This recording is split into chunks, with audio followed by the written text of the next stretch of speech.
കർത്താവിന്റെ നാമത്തിന് സ്തുതി. ദിവസവും ഈ ചാനൽ കേൾക്കുന്നതിലൂടെ നിങ്ങൾക്ക് ഒരു വർഷത്തിനുള്ളിൽ ബൈബിൾ വായിക്കാൻ കഴിയും. ദയവായി ഷെയർ, സബ്സ്ക്രൈബ് ഒപ്പം സപ്പോർട്ട് ചെയ്യുക. ഇന്നത്തെ ബൈബിൾ വാക്യങ്ങൾ: യെഹെസ്കേൽ 25 അധ്യായം 1 മുതലുള്ള വാക്യങ്ങൾ. യെഹെസ്കേൽ 25 അധ്യായം 1 മുതലുള്ള വാക്യങ്ങൾ. യഹോവയുടെ അരുളപ്പാട് എനിക്കുണ്ടായതെന്നാൽ, മനുഷ്യപുത്രാ, നീ അമ്മോന്യരുടെ നേരെ മുഖം തിരിച്ച് അവരെക്കുറിച്ച് പ്രവചിച്ച് അമ്മോന്യരോട് പറയേണ്ടത്: യഹോവയായ കർത്താവിന്റെ വചനം കേൾപ്പീൻ. യഹോവയായ കർത്താവ് ഇപ്രകാരം അരുളിച്ചെയ്യുന്നു: എന്റെ വിശുദ്ധ മന്ദിരം അശുദ്ധമായി തീർന്നപ്പോൾ നീ അതിനെയും, ഇസ്രായേൽ ദേശം ശൂന്യമായി തീർന്നപ്പോൾ അതിനെയും, യഹൂദാഗൃഹം പ്രവാസത്തിലേക്ക് പോയപ്പോൾ അവരെയും ചൊല്ലി നന്നായി എന്ന് പറഞ്ഞതുകൊണ്ട് ഞാൻ നിന്നെ കിഴക്കുള്ളവർക്ക് കൈവശമാക്കി കൊടുക്കും. അവർ നിങ്കൽ പാളയമടിച്ച് നിവാസങ്ങളെ ഉണ്ടാക്കും. അവർ നിന്റെ ഫലം തിന്നുകയും നിന്റെ പാൽ കുടിക്കുകയും ചെയ്യും. ഞാൻ രബ്ബയെ ഒട്ടകങ്ങൾക്ക് കിടപ്പിടവും അമ്മോന്യരെ ആട്ടിൻകൂട്ടങ്ങൾക്ക് താവളവുമാക്കും. ഞാൻ യഹോവ എന്ന് നിങ്ങൾ അറിയും. യഹോവയായ കർത്താവ് ഇപ്രകാരം അരുളിച്ചെയ്യുന്നു: ഇസ്രായേൽ ദേശത്തെക്കുറിച്ച് നീ കൈകൊട്ടി കാൽകൊണ്ട് ചവിട്ടി സർവ്വനിന്ദയോടും കൂടെ ഹൃദയപൂർവ്വം സന്തോഷിച്ചതുകൊണ്ട് ഞാൻ നിന്റെ നേരെ കൈ നീട്ടി നിന്നെ ജാതികൾക്ക് കവർച്ചയായി കൊടുക്കും. ഞാൻ നിന്നെ വംശങ്ങളിൽ നിന്ന് ഛേദിച്ച് ദേശങ്ങളിൽ നിന്ന് മുടിച്ച് നശിപ്പിച്ചു കളയും. ഞാൻ യഹോവ എന്ന് നീ അറിയും. യഹോവയായ കർത്താവ് ഇപ്രകാരം അരുളിച്ചെയ്യുന്നു: യഹൂദാഗൃഹം സകല ജാതികളെയും പോലെയത്രേ എന്ന് മോവാബും സെയീരും പറയുന്നതുകൊണ്ട് ഞാൻ മോവാബിന്റെ പാർശ്വത്തെ അതിന്റെ അതിർത്തികളിലുള്ള പട്ടണങ്ങളായി ദേശത്തിന്റെ മഹത്വമായ ബേത് യെശീമോത്ത്, ബാൽ, മേയോൻ, കിര്യാഥെയീം എന്നീ പട്ടണങ്ങൾ മുതൽ തുറന്നുവെച്ച് അവയെ അമ്മോന്യർ ജാതികളുടെ ഇടയിൽ ഓർക്കപ്പെടാതെ ഇരിക്കേണ്ടതിന് അമ്മോന്യരോടുകൂടെ കിഴക്കുള്ളവർക്ക് കൈവശമാക്കി കൊടുക്കും. ഇങ്ങനെ ഞാൻ മോവാബിൽ ന്യായവിധി നടത്തും. ഞാൻ യഹോവ എന്ന് അവർ അറിയും. യഹോവയായ കർത്താവ് ഇപ്രകാരം അരുളിച്ചെയ്യുന്നു: എദോം യഹൂദാഗൃഹത്തോട് പ്രതികാരം ചെയ്ത് പകരം വീട്ടി ഏറ്റവും കുറ്റം ചെയ്തിരിക്കുന്നു. അതുകൊണ്ട് യഹോവയായ കർത്താവ് ഇപ്രകാരം അരുളിച്ചെയ്യുന്നു: ഞാൻ ഏദോമിന്റെ നേരെ കൈ നീട്ടി അതിൽ നിന്ന് മനുഷ്യനെയും മൃഗത്തെയും ഛേദിച്ച് അതിനെ ശൂന്യമാക്കി കളയും. തേമാൻ മുതൽ ദേദാൻ വരെ അവർ വാളിനാൽ വീഴും. ഞാൻ എന്റെ ജനമായ ഇസ്രായേൽ മുഖാന്തരം ഏദോമിനോട് പ്രതികാരം നടത്തും. അവർ എന്റെ കോപത്തിനും എന്റെ ക്രോധത്തിനും തക്കവണ്ണം ഏദോമിനോട് ചെയ്യും. അപ്പോൾ അവർ എന്റെ പ്രതികാരം അറിയും എന്ന് യഹോവയായ കർത്താവിന്റെ അരുളപ്പാട്. യഹോവയായ കർത്താവ് ഇപ്രകാരം അരുളിച്ചെയ്യുന്നു: ഫെലിസ്ത്യർ പ്രതികാരം ചെയ്തു പൂർവ്വദ്വേഷത്തോടും നാശം വരുത്തുവാൻ നിന്നാഹൃദയത്തോടും കൂടെ പകരം വീട്ടിയിരിക്കൊണ്ട് യഹോവയായ കർത്താവ് ഇപ്രകാരം അരുളിച്ചെയ്യുന്നു: ഞാൻ ഫെലിസ്ത്യരുടെ നേരെ കൈനീട്ടി ക്രേത്യരെ സംഹരിച്ചു കടൽക്കരയിൽ ശേഷിപ്പുള്ളവരെ നശിപ്പിച്ചു കളയും. ഞാൻ ക്രോധശിക്ഷകളോടുകൂടെ അവരോട് മഹാപ്രതികാരം നടത്തും. ഞാൻ പ്രതികാരം അവരോട് നടത്തുമ്പോൾ ഞാൻ യഹോവ എന്ന് അവർ അറിയും. യെഹെസ്കേൽ 26 അധ്യായം 1 മുതലുള്ള വാക്യങ്ങൾ. യെഹെസ്കേൽ 26 അധ്യായം 1 മുതലുള്ള വാക്യങ്ങൾ. 11-ാം ആണ്ട് 1-ാം തീയതി യഹോവയുടെ അരുളപ്പാട് എനിക്കുണ്ടായതെന്നാൽ, മനുഷ്യപുത്ര, യെരൂശലേമിനെക്കുറിച്ച് നന്നായി. ജാതികളുടെ വാതിലായിരുന്നവൾ തകർന്നുപോയി. അവൾ എങ്കിലേക്ക് തിരിഞ്ഞിരിക്കുന്നു. അവൾ ശൂന്യമായി തീർന്നിരിക്കയാൽ ഞാൻ നിറയും എന്ന് സോർ പറയുന്നതുകൊണ്ട് യഹോവയായ കർത്താവ് ഇപ്രകാരം അരുളിച്ചെയ്യുന്നു: സോരേ, ഞാൻ നിനക്ക് വിരോധമായിരിക്കുന്നു. സമുദ്രം തന്റെ തിരകളെ കയറി വരുമാറാക്കുന്നതുപോലെ ഞാൻ അനേകം ജാതികളെ നിന്റെ നേരെ പുറപ്പെട്ടു വരുമാറാക്കും. അവർ സോരിന്റെ മതിലുകളെ നശിപ്പിച്ച് അതിന്റെ ഗോപുരങ്ങളെ ഇടിച്ചു കളയും. ഞാൻ അതിന്റെ പൊടി അടിച്ചു വാരിക്കളഞ്ഞു അതിനെ വെറും പാറയാക്കും. അത് സമുദ്രത്തിന്റെ നടുവിൽ വലവിരിക്കുന്നതിനുള്ള സ്ഥലമായിത്തീരും. ഞാൻ അത് അരുളി ചെയ്തിരിക്കുന്നു എന്ന് യഹോവയായ കർത്താവിന്റെ അരുളപ്പാട്. അത് ജാതികൾക്ക് കവർച്ചയായിത്തീരും. നാട്ടുപുറത്തുള്ള അതിന്റെ പുത്രിമാരെ വാൾ കൊണ്ട് കൊല്ലും. ഞാൻ യഹോവ എന്നു അവർ അറിയും. യഹോവയായ കർത്താവ് ഇപ്രകാരം അരുളിച്ചെയ്യുന്നു: ഞാൻ വടക്ക് നിന്ന് രാജാധിരാജാവായ നെബൂഖദ്നേസർ എന്ന ബാബേൽ രാജാവിനെ കുതിരകളോടും രഥങ്ങളോടും കുതിരച്ചേവകരോടും ജനസമൂഹത്തോടും വളരെ പടജനത്തോടും കൂടെ സോരിനു നേരെ വരുത്തും. അവൻ നാട്ടുപുറത്തുള്ള നിന്റെ പുത്രിമാരെ വാൾ കൊണ്ട് കൊല്ലും.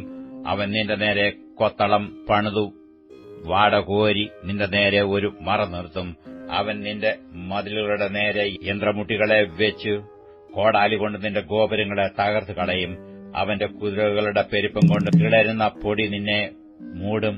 മതിൽ ഇടിഞ്ഞുകിടക്കുന്ന പട്ടണത്തിലേക്ക് കടക്കുന്നതുപോലെ അവൻ നിന്റെ ഗോപുരങ്ങളിൽ കൂടി കടക്കുമ്പോൾ കുതിരച്ചേവകളുടെയും ചക്രങ്ങളുടെയും രഥങ്ങളുടെയും മുഴക്കം കൊണ്ട് നിന്റെ മതിലുകൾ കുലുങ്ങിപ്പോകും. തന്റെ കുതിരകളുടെ കുളമ്പുകൊണ്ടു അവൻ നിന്റെ സകല വീഥികളെയും മെതിച്ചു കളയും. നിന്റെ ജനത്തെ അവൻ വാൾ കൊണ്ട് കൊല്ലും. നിന്റെ ബലമുള്ള തൂണുകൾ നിലത്ത് വീണുകിടക്കും. അവർ നിന്റെ സമ്പത്ത് കവർന്ന് നിന്റെ ചരക്ക് കൊള്ളയിട്ട് നിന്റെ മതിലുകൾ ഇടിച്ച് നിന്റെ മനോഹരമായ ഭവനങ്ങൾ നശിപ്പിക്കും. നിന്റെ കല്ലും മരവും മണ്ണും എല്ലാം അവർ വെള്ളത്തിലിട്ട് കളയും. നിന്റെ പാട്ടുകളുടെ ഘോഷം ഞാൻ ഇല്ലാതെയാക്കും. നിന്റെ വീണകളുടെ നാദം ഇനി കേൾക്കുകയുമില്ല. ഞാൻ നിന്നെ വെറും പാറയാക്കും. നീ വലവിരിപ്പാനുള്ള സ്ഥലമായിത്തീരും. നിന്നെ ഇനിയും പണികയില്ല. യഹോവയായ ഞാൻ അത് കൽപ്പിച്ചിരിക്കുന്നു എന്ന് യഹോവയായ കർത്താവിന്റെ അരുളപ്പാട്. യഹോവയായ കർത്താവ് സോരനോട് ഇപ്രകാരം അരുളിച്ചെയ്യുന്നു: നിഹിതന്മാർ ഞരങ്ങുമ്പോഴും നിന്റെ നടുവിൽ സംഹാരം നടക്കുമ്പോഴും നിന്റെ വീഴ്ചയുടെ ഒച്ചയാൽ ദ്വീപുകൾ നടുങ്ങിപ്പോകയില്ലയോ?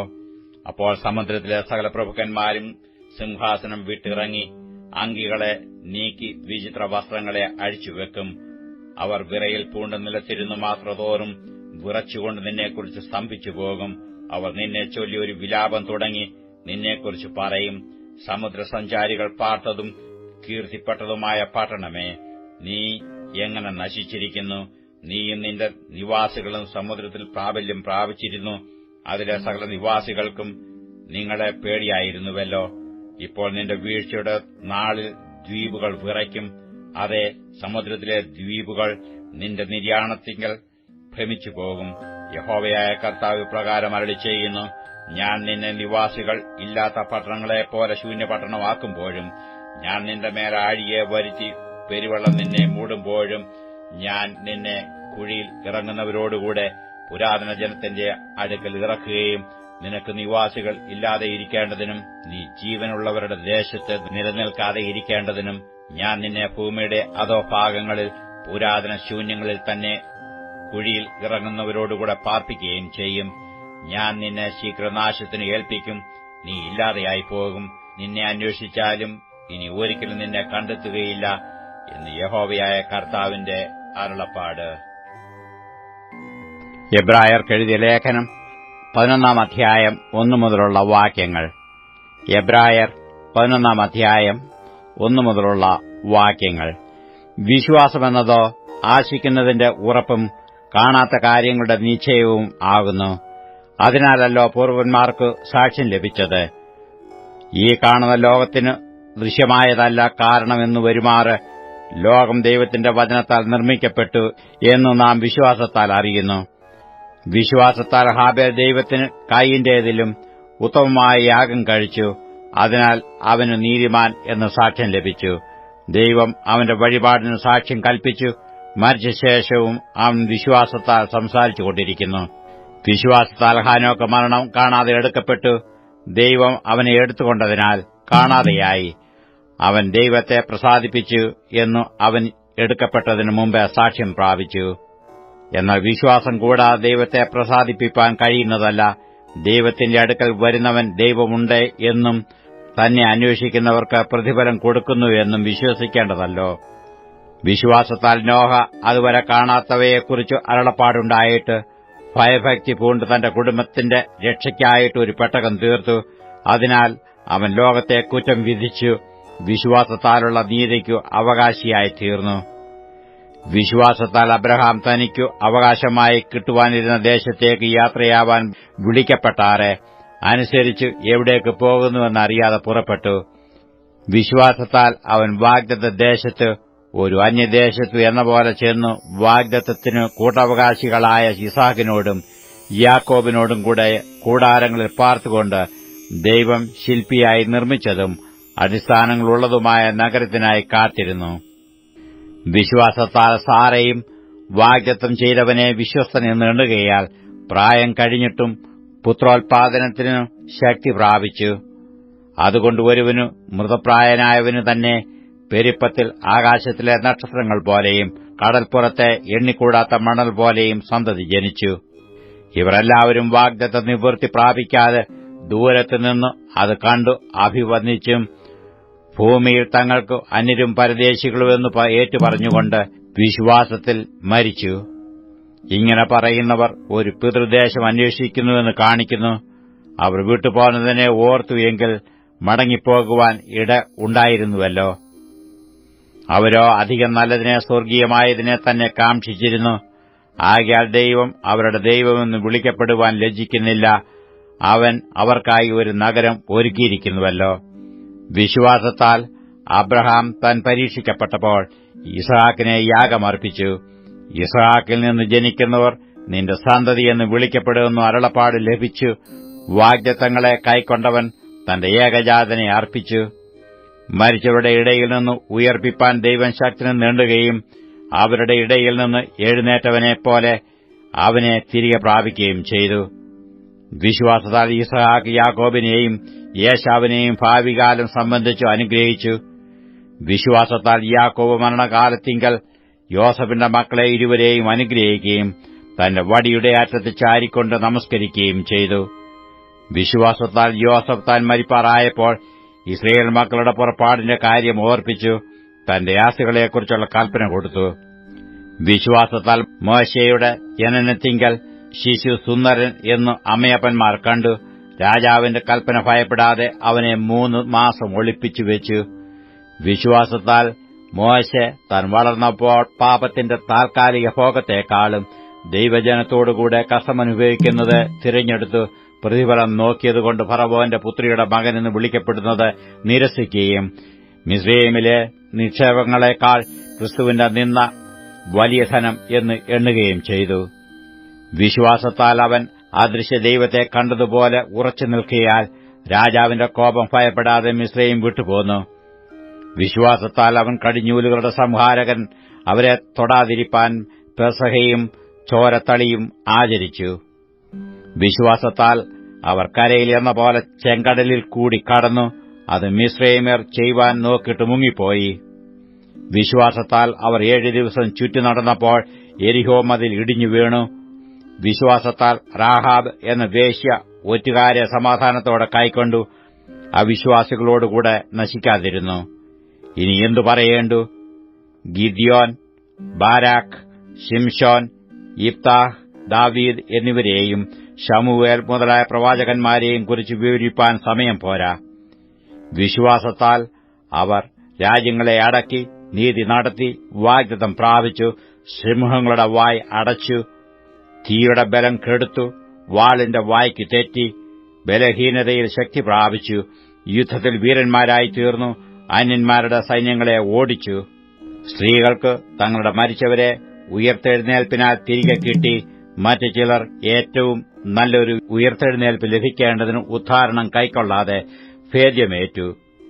വേറെ ചിലർ പരിഹാസം, ചമ്മട്ടി, ചങ്ങല, തടവ് ഇവയാലുള്ള പരീക്ഷ അനുഭവിച്ചു. കല്ലേറിയേറ്റു, ഈർച്ചവാളാൽ ആർക്കപ്പെട്ടു, പരീക്ഷിക്കപ്പെട്ടു, വാളാൽ കൊല്ലപ്പെട്ടു, ജടയാളികളുടെയും കോലാടുകളുടെയും തോൽ തരിച്ചു. ബുദ്ധിമുട്ടും ഉപദ്രവവും കഷ്ടവും സഹിച്ചു. കാടുകളിലും മലകളിലും ഗുഹകളിലും ഭൂമിയുടെ പിളർപ്പുകളിലും ഉഴഞ്ഞു വലഞ്ഞു. ലോകം അവർക്ക് യോഗ്യമായിരുന്നില്ല. അവരെല്ലാവരും വിശ്വാസത്താൽ സാക്ഷ്യം ലഭിച്ചിട്ടും വാഗ്ദത്ത നിവൃത്തി പ്രാപിച്ചില്ല. അവർ നമ്മെ കൂടാതെ രക്ഷാപൂർത്തി പ്രാപിക്കാതിരിക്കേണ്ടതിന് ദൈവം നമുക്കുവേണ്ടി ഏറ്റവും നല്ലതൊന്ന് മുൻകരുതിയിരുന്നു. 135 സങ്കീർത്തനം 1 മുതലുള്ള വാക്യങ്ങൾ. യഹോവയെ സ്തുതിപ്പീൻ, യഹോവയുടെ നാമത്തെ സ്തുതിപ്പീൻ, യഹോവയുടെ ദാസന്മാരെ അവനെ സ്തുതിപ്പീൻ. യഹോവയുടെ ആലയത്തിലും നമ്മുടെ ദൈവത്തിന്റെ ആലയത്തിനും പ്രാകാരങ്ങളിൽ നിൽക്കുന്നവരെ യഹോവയെ സ്തുതിപ്പീൻ. യഹോവ നല്ലവനല്ലോ, അവന്റെ നാമത്തിന് കീർത്തനം ചെയ്യുവീൻ, അത് മനോഹരമല്ലോ. യഹോവ യാക്കോബിനെ തനിക്കായിട്ടും ഇസ്രായേലിനെ തന്റെ നിക്ഷേപമായിട്ടും തിരഞ്ഞെടുത്തിരിക്കുന്നു. യഹോവ വലിയവനെന്നും നമ്മുടെ കർത്താവ് സകല ദേവന്മാരിലും ശ്രേഷ്ഠനെന്നും ഞാൻ അറിയുന്നു. ആകാശത്തിലും ഭൂമിയിലും സമുദ്രങ്ങളിലും എല്ലാ ആഴങ്ങളിലും യഹോവ തനിക്കിഷ്ടമുള്ളതൊക്കെയും ചെയ്യുന്നു. അവൻ ഭൂമിയുടെ അറ്റത്തുനിന്ന് നീരാവി പൊങ്ങുമാറാക്കുന്നു. അവൻ മഴയ്ക്കായി മിന്നലുകളെ ഉണ്ടാക്കുന്നു. തന്റെ ഭണ്ഡാരങ്ങളിൽ നിന്ന് കാറ്റ് പുറപ്പെടുവിക്കുന്നു. അവൻ മിസ്രയീമിലെ കടിഞ്ഞൂലുകളെ, മനുഷ്യരെയും മൃഗങ്ങളെയും ഒരുപോലെ സംഹരിച്ചു. മിസ്രയീമേ, നിന്റെ മധ്യയെ അവൻ ഫറവോന്റെ മേലും അവന്റെ സകല ഭൃത്യന്മാരുടെ മേലും അടയാളങ്ങളും അത്ഭുതങ്ങളും അയച്ചു. അവൻ വലിയ ജാതികളെ സംഹരിച്ചു, ബലമുള്ള രാജാക്കന്മാരെ നിഗ്രഹിച്ചു. അമോര്യരുടെ രാജാവായ സീഹോനെയും ബാശാൻ രാജാവായ ഓഗിനെയും സകല കനാന്യ രാജ്യങ്ങളെയും തന്നെ അവരുടെ ദേശത്തെ അവൻ അവകാശമായിട്ട് തന്റെ ജനമായ ഇസ്രായേലിന് അവകാശമായിട്ട് കൊടുത്തു. യഹോവേ, നിന്റെ നാമം ശാശ്വതമായും യഹോവേ, നിന്റെ ജ്ഞാപകം തലമുറ തലമുറയായും ഇരിക്കുന്നു. യഹോവ തന്റെ ജനത്തിന് ന്യായപാലനം ചെയ്യും. അവൻ തന്റെ ദാസന്മാരോട് സഹതപിക്കും. ജാതികളുടെ വിഗ്രഹങ്ങൾ പൊന്നും വെള്ളിയും മനുഷ്യരുടെ കൈവേലയുമാകുന്നു. അവയ്ക്ക് വായുണ്ടെങ്കിലും സംസാരിക്കുന്നില്ല, കണ്ണുണ്ടെങ്കിലും കാണുന്നില്ല, അവയ്ക്ക് ചെവിയുണ്ടെങ്കിലും കേൾക്കുന്നില്ല, അവയുടെ വായിൽ ശ്വാസവുമില്ല. അവയെ ഉണ്ടാക്കുന്നവർ അവയെപ്പോലെയാകുന്നു. അവയിൽ ആശ്രയിക്കുന്ന ഏവനും അങ്ങനെ തന്നെ. ഇസ്രായേൽ ഗൃഹമേ, യഹോവയെ വാഴ്ത്തുക. അഹരോന്റെ ഗൃഹമേ, യഹോവയെ വാഴ്ത്തുക. ലേവി ഗൃഹമേ, യഹോവയെ വാഴ്ത്തുക. യഹോവ ഭക്തന്മാരെ, യഹോവയെ വാഴ്ത്തുവീൻ. യെരൂശലേമിൽ അധിവസിക്കുന്ന യഹോവ സിയോനിൽ നിന്ന് വാഴ്ത്തപ്പെടുമാറാകട്ടെ. യഹോവയെ സ്തുതിപ്പീൻ.